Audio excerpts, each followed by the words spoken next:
Introduction. सभी media वालों का यहाँ दिल्ली में स्वागत है. Thank you. I mean it's a housefull so it feels good. Thank you so much for coming. Prateek ने सब कुछ बता दिया है स्टोरी के बारे में. मैं यही कहूँगा कि I am very very excited to be a part of this show. उसकी कई सारी रीजन जब हम पर्सनली बात करेंगे मैं आपको बताऊंगा क्यों. जब प्रतीक से मैं पहली बार मिला था और उसने मुझे स्टोरी नरेट की तो मैं एकदम मैं सोच में पड़ गया कि क्या मुझे ये करना है नहीं करना है. पर जैसे जैसे वो स्टोरी बताता गया और शिव के कैरेक्टर के बारे में बताता गया, I think we seal the deal there only. मैंने कहा कि यार दिस इज समथिंग मैंने कभी नहीं किया है टेलीविजन पर या किसी भी किरदार में. इतना जो डेप्थ है शिव में वो मैंने कभी नहीं प्ले किया है. तो मैं ये कैरेक्टर ज़रूर प्ले करना चाहूँगा एंड इसीलिए शायद मैं आज यहाँ खड़ा हूँ. So thank you so much Prateek for giving me this opportunity. Yes, and you were saying something. I'm sorry I cut you. So जैसे शिव शक्ति के बिना अधूरे हैं, शो भी शक्ति के बिना अधूरा है. तो शक्ति को जब हम ढूंढ रहे थे तो बहुत ही मुश्किल काम था बिकॉज एक बहुत ही महत्वपूर्ण क्वालिटी होती है जब आप एक हीरोइन की बात करते हैं. शक्ति थोड़ी अलग है. जितनी भी टेलीविजन पे हीरोइंस है उनसे ज्यादा अलग है. वो बेचारी नहीं है क्योंकि नाम ही शक्ति है तो बेचारी हो नहीं सकती. बट उसमें मासूमियत है, उसमें गहराई है और उसमें सबसे बड़ी जो क्वालिटी है कि वो शिव को पूरा कर सकती है. सो इसीलिए उस खोज को जब हम बहुत लंबे अरसे तक करते रहे और हमने आई थिंक कुछ 60 लड़कियों का ऑडिशन किया था और जब हमें नहीं मिली फिर हमें अर्जुन भाई ने जब हाँ बोला तो और डिफिकल्ट हो गया बिकॉज उनके साथ में एक लड़की को पेयर करना जिसमें सारी क्वालिटीज भी हो और जो उनके कैलिबर को मैच कर पाए ये बड़ा डिफिकल्ट था.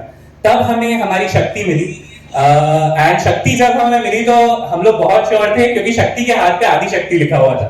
So we all were very sure कि निकी से अच्छी शक्ति कोई नहीं हो सकती है. निकी प्लीज स्टेज पे आइए. आप सबको थैंक यू बोलना चाहती हूँ. बहुत अच्छा लग रहा है यहाँ सबको ऐसे देख के.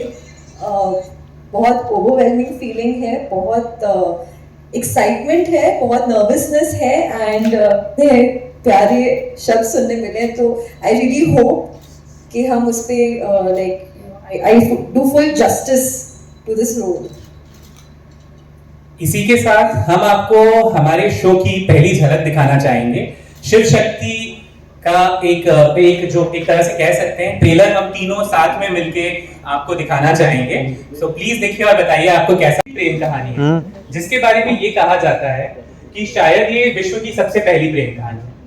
किस तरह से उस कहानी को हम आज के वातावरण आज के मिलियू में ढाल के अपनी नई कहानी आपके सामने लेकर आए हैं जिसका नाम है प्यार का पहला अध्याय शिव शक्ति. शिव शक्ति कहानी का जो सबसे इंपॉर्टेंट एक हिस्सा है और इंपॉर्टेंट बात है वो है दो लोगों की पार्टनरशिप के ऊपर. जहां पहले के समय पे हम इस तरह के शोज देखते थे जहां पति और पत्नी में पति का दर्जा भगवान का होता था, वहीं पत्नी जो होती थी एक तरह से उसे सेकंड ग्रेड ट्रीटमेंट मिलता था. शिव शक्ति यहाँ बात कर रहा है इक्वालिटी की. शिव शक्ति यहाँ बात कर रहा है कि शक्ति के बिना अगर शिव शव है तो शक्ति भी शिव के बिना अधूरी है.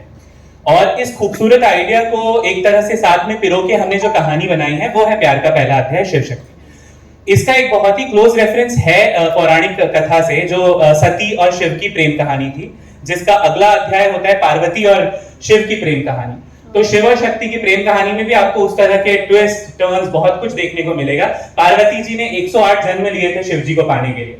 तो यहाँ पे भी शक्ति क्या क्या करेगी शिव जी को पाने के लिए और वो शिव जो अधूरा है जो बिखर चुका है उसे संवारने के लिए वो क्या क्या चीजें करेंगी. कहानी का पूरा सार एक तरह से कह सकते हैं वही जहां अगर हम शिव के किरदार की बात करें तो जैसा नाम है वैसी ही पर्सनालिटी हमें चाहिए थी इस किरदार के लिए. बोला भी हो और जब सटक जाए तो उससे बड़ा पागल कोई ना हो. तो उस खूबसूरती को इस किरदार को जीवंत बनाने के लिए हम सब जानते हैं और कोई बेहतर हो नहीं सकता था. सो हम कह सकते हैं actor power excellence, anchor power excellence and most importantly human being power excellence. Arjun भाई, I would like to call you on stage. Arjun भाई.